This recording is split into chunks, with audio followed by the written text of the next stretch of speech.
शिवाय। मित्रों, मैं आचार्य चंद्र प्रकाश अपने चैनल परम कल्याण साधन में आपका हार्दिक स्वागत करता हूं। आज की हमारी चर्चा का विषय है ब्रह्म मुहूर्त में जागकर बेड पर लेटे लेटे या बैठकर 3 बार ऐसा बोलते ही आपकी इच्छा उसी समय पूरी हो जाएगी।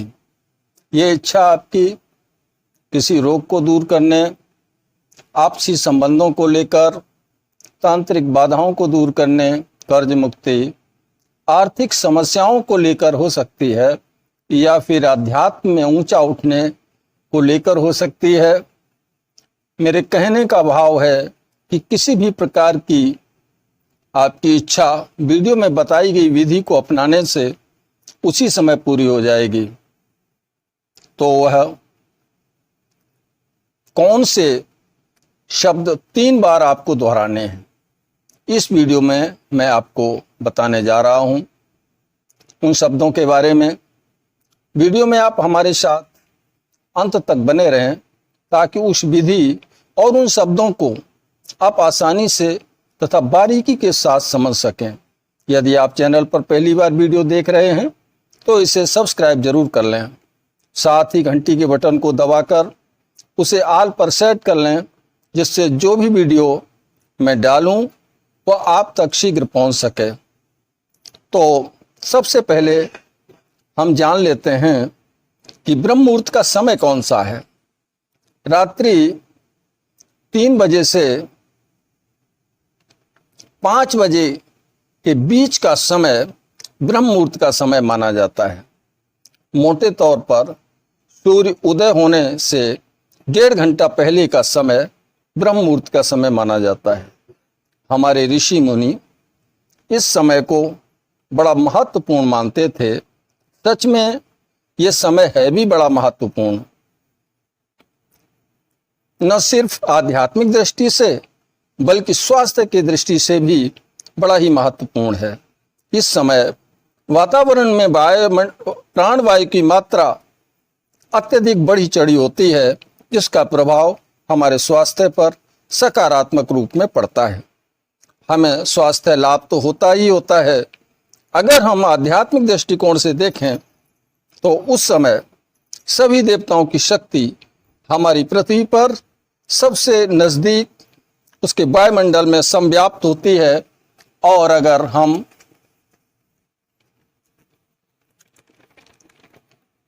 इस समय कोई भी साधना करते हैं उसका फल शीघ्र और कई गुना अधिक मिलता है। इस समय को हमें व्यर्थ नहीं गंवाना चाहिए। जिसने भी सिद्धि और सफलता प्राप्त की है ब्रह्म मुहूर्त में ही की है। मैं जो विधि बताऊंगा उसे आपको ब्रह्म मुहूर्त में ही करना है, तो आपको 100% सफलता मिलेगी। हमारी आपकी तमाम इच्छाएं और तमाम आवश्यकताएं होती हैं। कोई नौकरी की इच्छा रखता है, तो कोई पद वृद्धि चाहता है, कोई संतान से दुखी है, किसी को संतान ने दुखी कर रखा है, किसी की शादी में अड़चनें आ रही हैं, किसी के सामने आर्थिक समस्या है, किसी पर कर्जा अधिक हो गया है, तो किसी का उधार दिया हुआ धन वापस नहीं आ रहा है, कोई रोग से छुटकारा पाना चाहता है, किसी को तांत्रिक क्रियाओं ने परेशान कर रखा है, कोई तीसरा नेत्र खोलना चाहता है, कोई आध्यात्म में तरक्की करना चाहता है, कोई भगवान के दर्शन करना चाहता है। कहने का मतलब है आपकी कोई भी इच्छा हो, जब आप हमारे द्वारा बताई गई विधि से ये शब्द 3 बार बोलेंगे तो आपकी इच्छा उसी समय पूरी हो जाएगी। अब आपको बता दूं आपको करना क्या है। सबसे पहले आप ब्रह्म मुहूर्त में उठ जाएं, चाहे तो आप बिस्तर पर ही बैठे रहें या फिर आप कोई शांत जगह पर बैठ सकते हैं जिसमें आपको सुविधा हो। आपको अपनी सांस के साथ नाम जप या मंत्र जप करना है। आपको ध्यान आज्ञा चक्र पर टिकाना है। ध्यान रखेंगे आप कि सांस आपकी स्वाभाविक रूप से चले, उसमें कोई परिवर्तन ना करें, न जल्दी जल्दी सांस लें न लंबी सांस लें। आप उसे स्वाभाविक रूप से चलने दें। आपको शांति का एहसास होना चाहिए। इससे आपका धीरे धीरे मूलाधार चक्र जागृत होना शुरू हो जाएगा, जो कि गणेश जी का स्थान है। सभी रिद्धियां और सिद्धियां आपके अंदर जागृत होना शुरू हो जाएंगी। आपकी सर्वप्रथम धन की समस्या समाप्त होगी। साथ ही आपके अंदर पॉजिटिव एनर्जी भर जाएगी। इसका भी आपको फायदा होगा और आप दूसरे लोगों का भी फायदा कर सकते हो। एक उदाहरण बताता हूं कि एक गिलास में जल लेकर के बैठें तो आपके नाम जप से वो जल भी शक्तिकृत हो जाएगा। उसे आप किसी रोगी को पिला सकते हैं तो उसके अंदर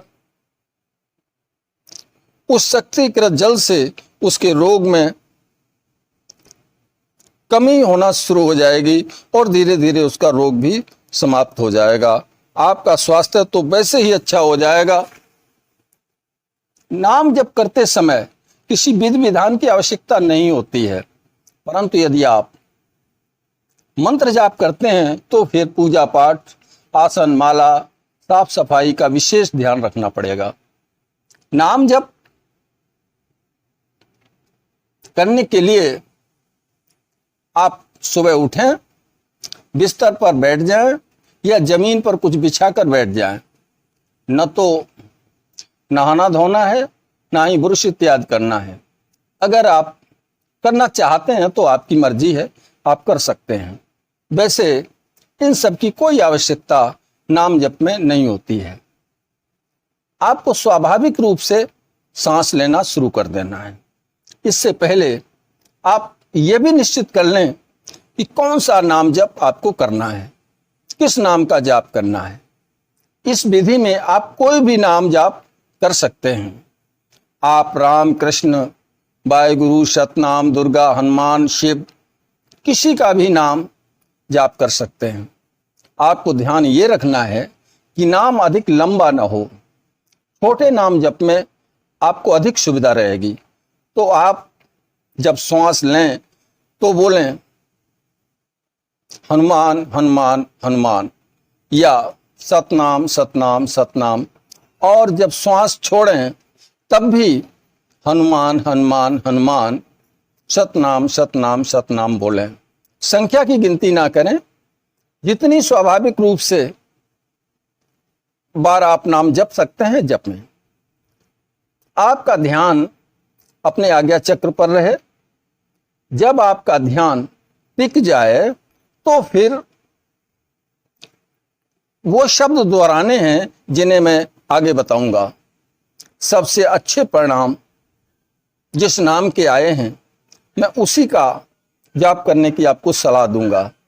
श्वास प्रश्वास के साथ राम राम जपने से आपको शीघ्र और अच्छे परिणाम मिलेंगे। तो जब आप